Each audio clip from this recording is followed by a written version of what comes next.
think I have everything. Alright. I hope this is working. I hope this will look good. If it doesn't look good, I'm gonna be very sad. Oh my goodness. I have a feast in front of me.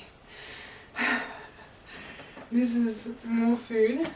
Oh, this food looks better than I expected it to. Oh my goodness. Whoa. I want to dig in because it is 3:10 and I have not eaten lunch. So, oh, brie cheese, my goodness. Oh, it's my favourite.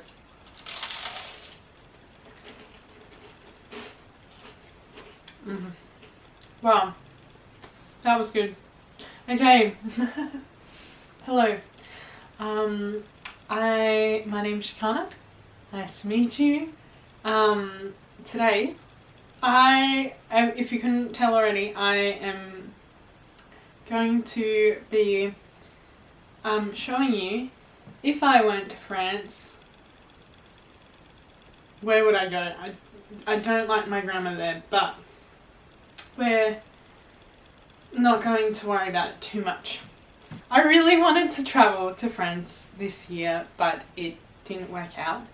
And so basically, it's the second day of holidays for me, when I would have been in Spain right now, actually, if I went ahead with the trip.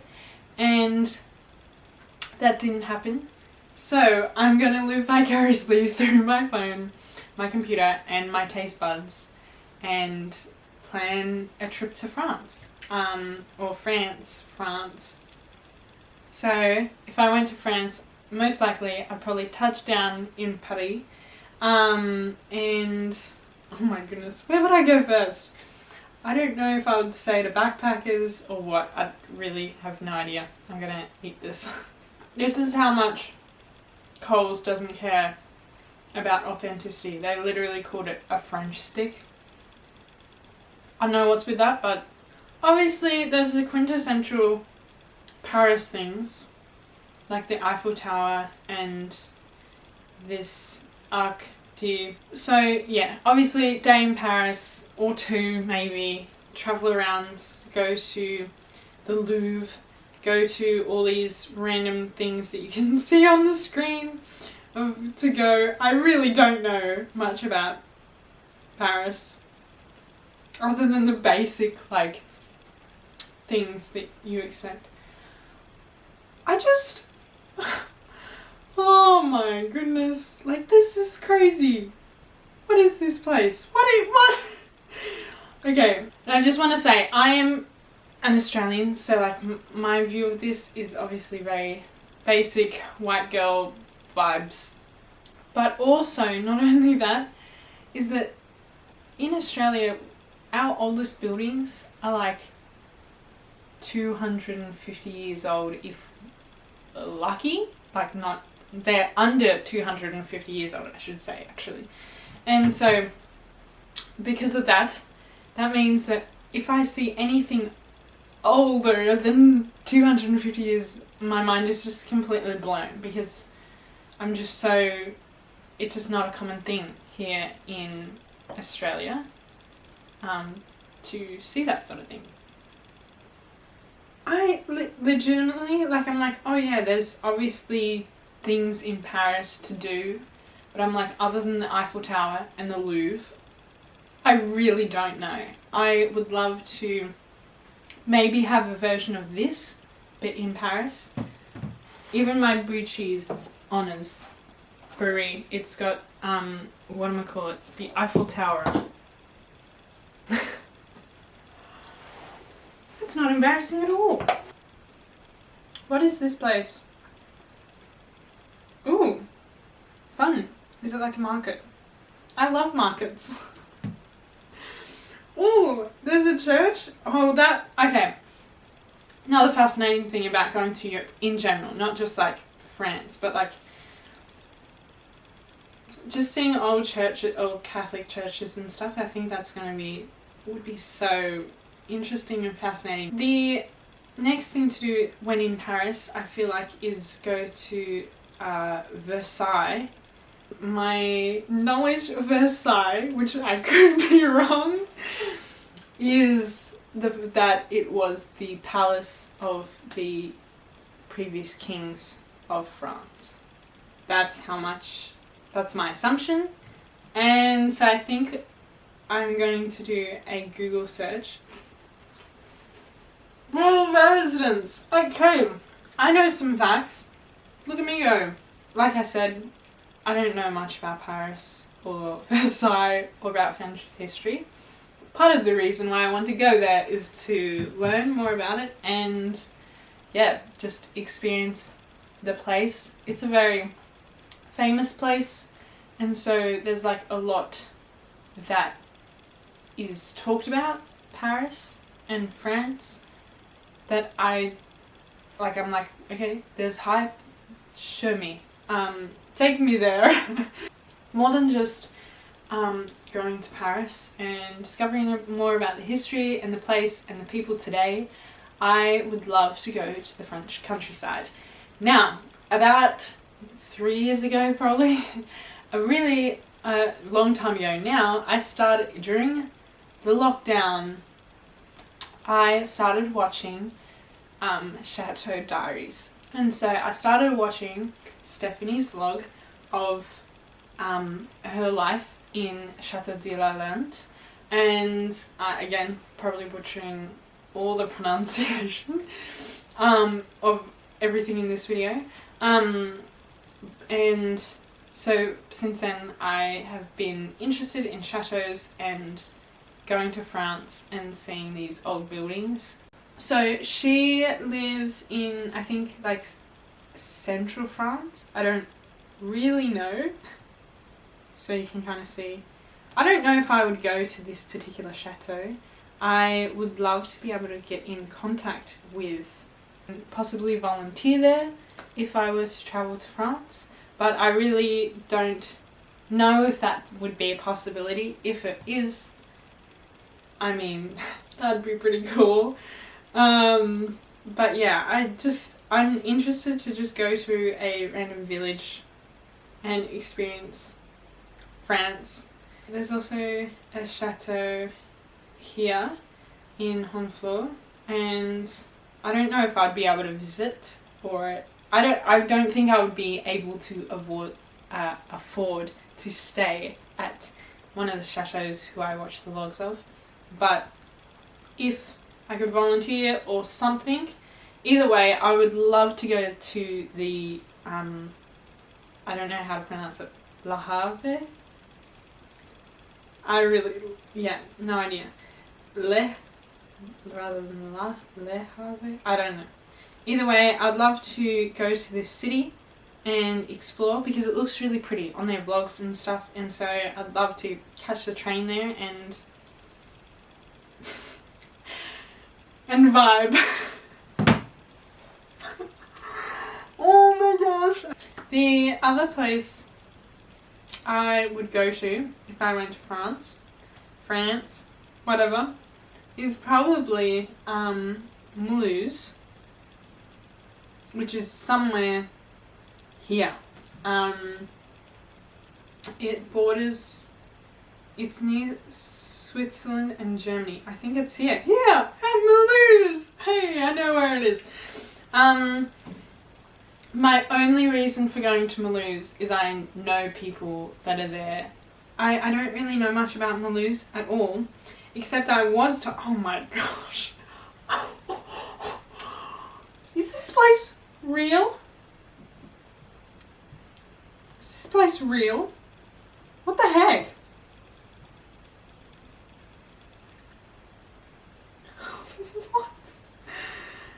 What is that carving, or like whatever? What is that? Oh my gosh!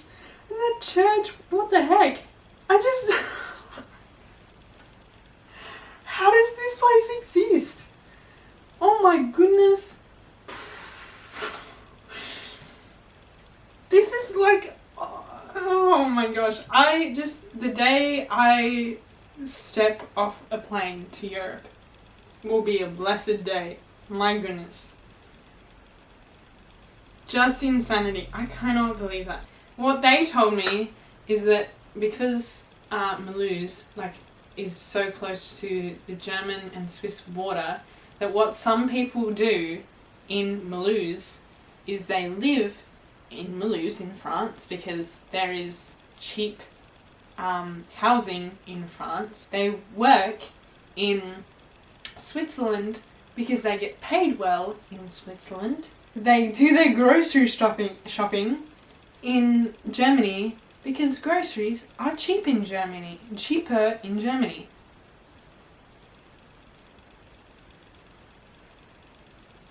How do you live between 3 countries? Like, it's just crazy. But in Australia, you're driving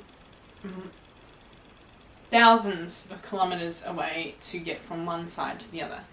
It boggles my mind that in Europe and in this place, Mulhouse, that you could just go between multiple countries in the same day or in the same week and you not even think 2 thoughts about it. Like, moving on, I feel like it's time for a food break. And I'm going to go for this Eclair, which I rate that as one of the best Eclairs I've ever had. Scrolling out from Mulhouse.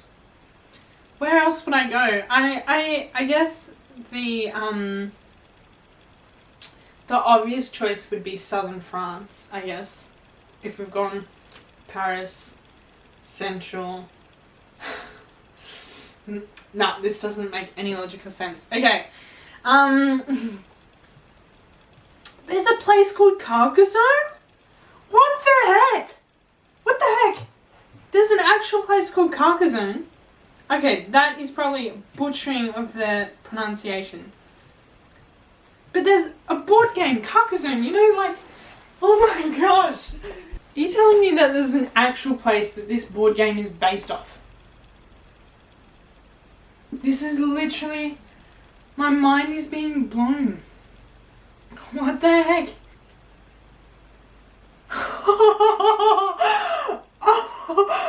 Whoa! What a joke this is! What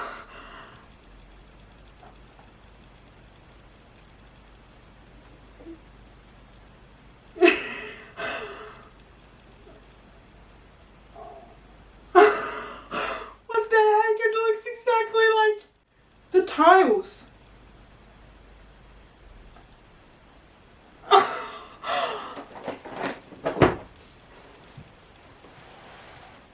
What?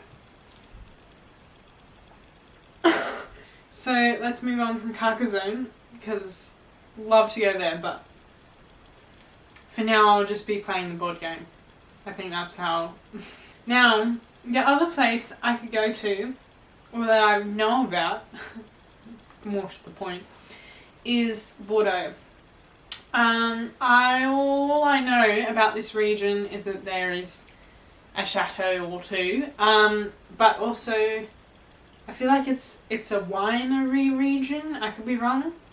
I mean, isn't all of France like a place for wine? Oh my gosh, that's just like unreal.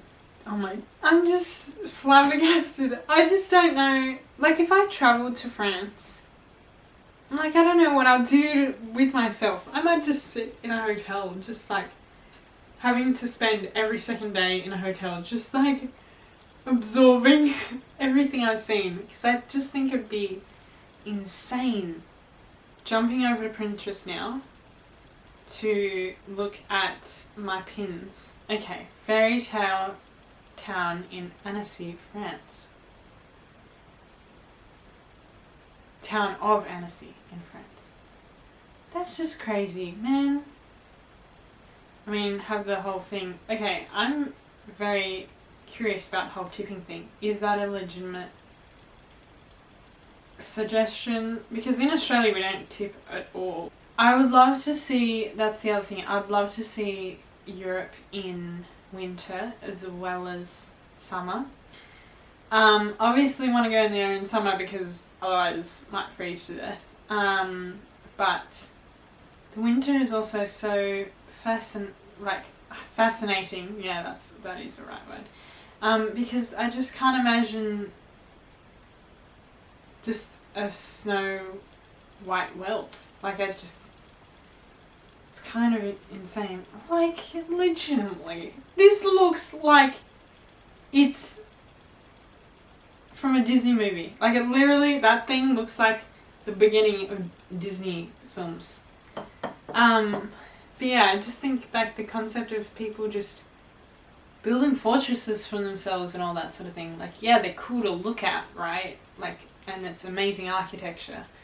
But like, what drives people to want to build such an elaborate building? Because there's enemy forces that will want to break in and steal your stuff, or to steal you or your family members or whatever else. You know? Yeah.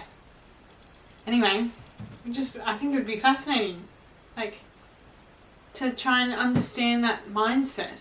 Have people really been that vulgar to one another in the past? And we're not great with each other now, but gosh dang. Like, what is this place?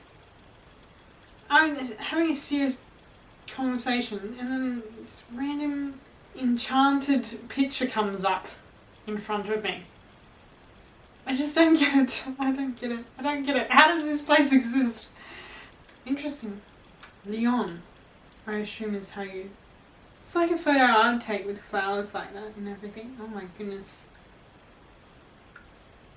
That's the same place. What on earth is this place? Ancenis, France. Oh wow. It's just insane. Okay, I'm going to try a macaron and then we're going to finish this up. So we've got chocolate, raspberry, vanilla, caramel, and pistachio. I'm going to try pistachio and then vanilla. I'm not a huge pistachio fan. Not a huge fan of that. Pistachio, I don't mind eating a pistachio, but I'm not like head over heels over pistachios. At one point that reminded me of, I don't know what it is, but it's like a jelly type thing that I think is Middle Eastern. And I tried a rose flavoured jelly thing. I don't know what it is. It's like Turkish delight, but different. Also, I have no idea if these are macaroons or macarons.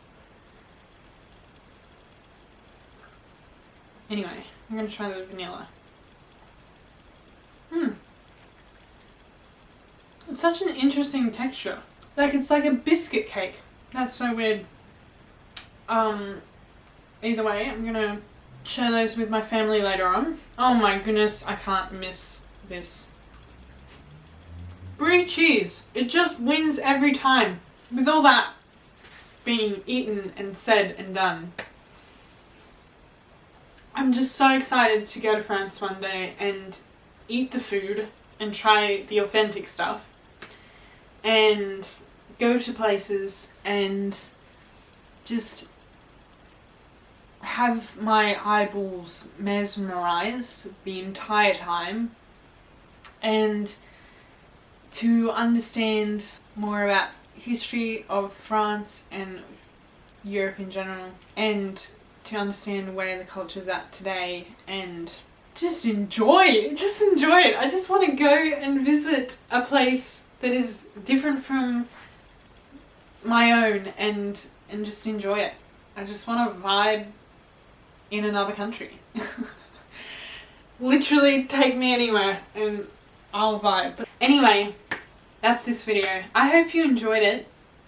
I hope it was somewhat entertaining. My phone's on 2%. My camera's about to die. It's all gonna go downhill. My name is Shikana. I hope you enjoyed this video. Making the food was like really fun and delightful. Anyway, I'll see you when I'm in France or in another video between now and then. Alright, bye.